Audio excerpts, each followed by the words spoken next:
Okay, hi guys, this is Jay the Sniper.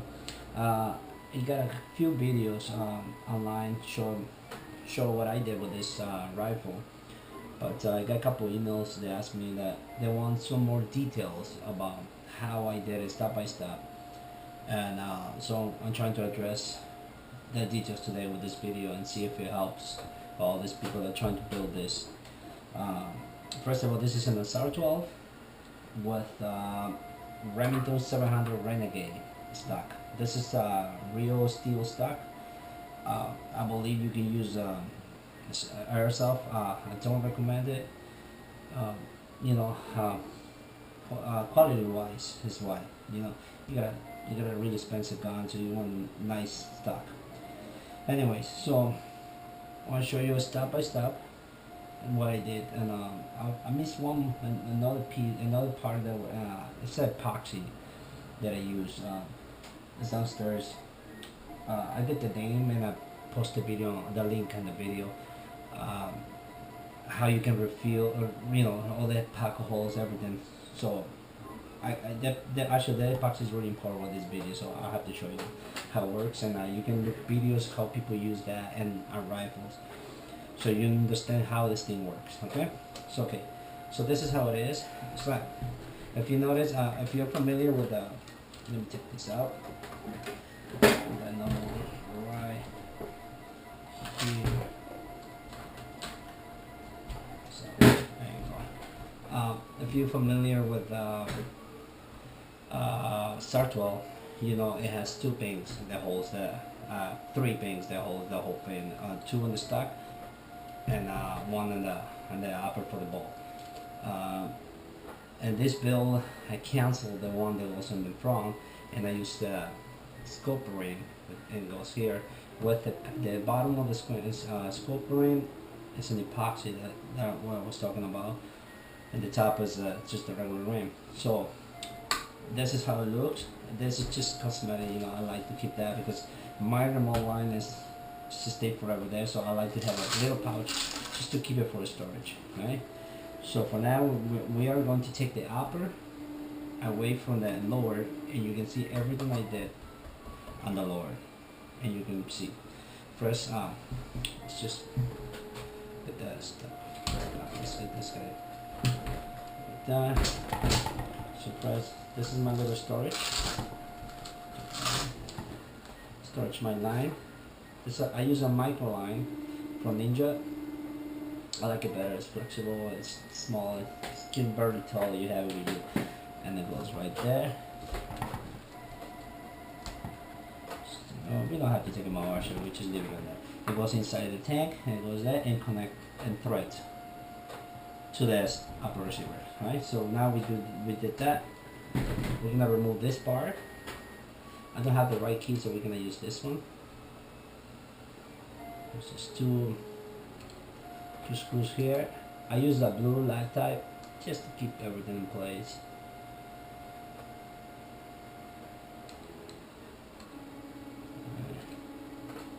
Just screw some up here. Lose it. Okay, so you'll notice just a simple scope ring, right? It's what I use. You can just go set up the old pink right here. You don't have to use the setup. I just decided not to do it, and I go for this. But either one works, right? You can stick with the other one or stick with it. So I just decided to go with this, and I feel more comfortable, right? Now we take the upper pin, normal, and we take the lower. So we are going to use something to push the thing out, because oh, this is too big. Okay, because the stock is a little bit longer than the pin. There you go. The other pin is out. Normal, it says the same original pin you're gonna use in the SAR 12. And I'll show you how it works. So we got that. Now the upper is ready to come off from the lower, because we have a connector remote line, so you can just feed, right? Like I want to pick them up. You see how normal.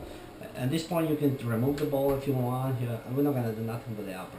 So you see how the line is feeding. Okay, this is what I did here. This is very important. Here, you can go two ways. A micro line, connect to that and just drop that air right here and a nipple right there, and you just connect your lines. But I like this version better for me because I feel more secure. If you even if you pull this thing, it's not gonna damage anything, right? Oh, there's a cover here somewhere. I don't know. There used to be a cover here. I don't know where it is. Anyways, so this is what I did. You are going to tap inside. This thing is like this big, maybe like this much threads, but this thing goes all the way in somewhere right here. So you're not gonna damage anything. You still can go and put the original adapter for the air to stack tank. No problem. It's not gonna, the thread's not gonna stop you to do it. The threads is just in this thread. Just screw that. I forgot this thread size. You can email or talk to David Williams, and he's going to tell you the size of the threads. So that you just buy that one and thread it. Don't be scared. This is really soft aluminum. It's gonna work perfect. And I use this heavy duty tape to seal that, and Teflon tape, so you don't have any air leaks, nothing. Alright, so that's pretty much what I did with the lower, and that's all you're going to do with the lower. So you're not modifying anything to the lower. Your lower is intact besides this. And like I say, I can unscrew this, get original stock, and I still go all the way like used to be. So that's the good thing. The bad part of all this build is this. This is the game changer. If you notice this bar, this is the original SAR 12 fresh gen. So that's the problem. You are going to need a lower from the SAR 12. And I know it's pretty expensive. Sometimes it's hard to find. I got lucky in mine. A guy trying to build something else, and I worked for him, and I got him. And so I used this bar, and I had to destroy my lower. I sold my lower actually.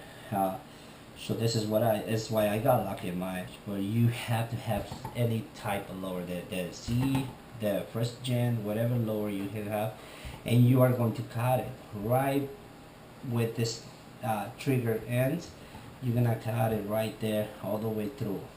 You cut it all the way through to the past the, if you notice, this one actually, this one it was cut, the guy cut it right there, right to the mag wall and a little in front. So what I did, I added the trigger guard. This one I made it myself, but then you have to cut it from here, right? Yours.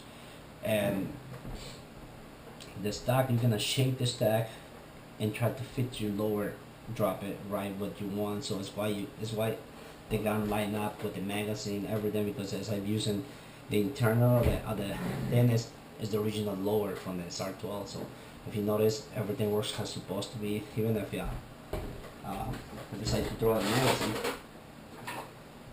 if you decide to use a magazine, just gonna drop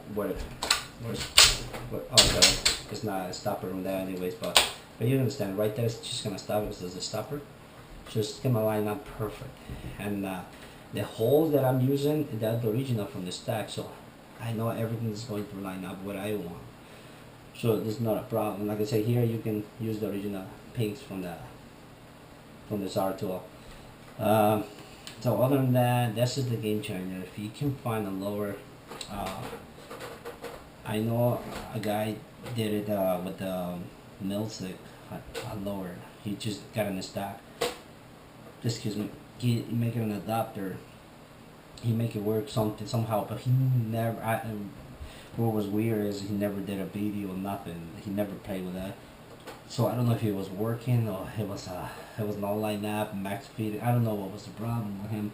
So that's I can't tell you what happened. But anyways, that part, you're never gonna have a problem.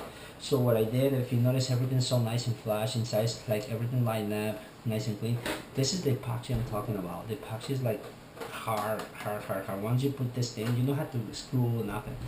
You're going to sand the side of the lower inside. Once it fit, sand it, and you are going to use the epoxy to fill it up and flush everything really nice.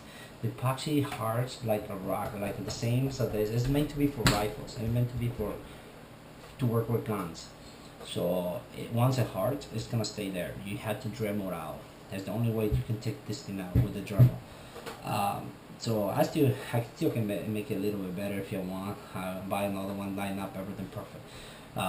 So it's why you can cover every single hole, everything. The epoxy is gonna cover everything. Once you put the epoxy, you're gonna the package comes a little wax and oil. You're gonna add a wax and oil every part that you don't want this epoxy to stick, because you notice this is all full of epoxy. So here everything. So once you put your lower, you fill it up with the rest. It looks nice and clean. And before even dry completely, you take them off the lower, clean it out, and then start sanding whatever part you want, just with a knife before it hardens. Because if you leave it more than a specific time, it's gonna get hard. And now you sand it and you shape whatever you want. So this is why this always work nice and clean. So that's the downside when you build this. You need a lower from a SAR 12. If you can find a lower, I don't know what else can help. You know what I mean? I don't know what else you can do besides trying to make an adapter, the magazine, Magwell from Mailsick or any other company, trying to put it on and make it work. But that you call it for a lot of work, and you don't know if it's gonna work. This way is 100% it's gonna work, and your ball is going to line up right with the original stock cut is, so you don't have to worry about that. It's gonna line up right there. Before you epoxy everything, make sure you move your lower. So make sure this one drops right here. It's what you want right there. Boom. That's it. Mark your lines, everything. Take the lower and start putting the epoxy. You mark with the lower drop. Epoxy all the way through. Put it back. Start filling everything, every little hole, everything. Fill it out nice. So just remember, you can Dremel out the extra. And it's pretty much gonna stay forever there. No more. The remote line, you're gonna make a hole. I make a hole here before even the epoxy. I make a hole, and I make a hole right here and come out right there. Boom. So that's the hole, and the hole was big enough to go through this nut. So make sure it's big enough. So make sure you put your line before even you epoxy, and the line has to be connected before you throw the epoxy. So you don't have any problems, right? So that's it. That's pretty much what I did, and simple as it is. People don't do this type of mounts because first of all, you need the lower. The third option is if you find somebody that can make you a 3D printer lower, just this bar. Like use your original lower, have some measurements, and give it to the guy, and he can design that just the lower. It's a plastic design anyway, so it just not has to be nothing fancy. Just make sure you use SAS or ABS materials. That's it, and it works. Test it before even you install it, and perfect. Like I got a 3D printer. I was playing around with things like I can do this thing, things like that, but you need a guy to know what to do. Pretty much. There's an adapter. I'm trying to do like a Magwell thing myself, just a Magwell. But at the end of the day, it was too much work. I kind of work a little bit, but I don't know. There was so much too loud. There was so much work. Anyways, so that's the bottom line. If you decide to do this mod, remember you need to have a spare lower receiver. You don't have it, I don't know what else you could use. You have to be creative in that. If you have it, you're good to go. And the epoxy wise, I found it for you. I put the link, and you have to watch videos how people use this type of epoxy because it's really expensive. It's $34 for 2 little bottles, and you mix a color you want. I mixed a little brown. That's why, because I was going brown with this. That's why it looks brown. You need to learn how to use it, because once it's dry, it stay there. You cannot move that thing, right? So that's it. I hope this helps. Upper, you need to do nothing, just that. I hope it helps, guys.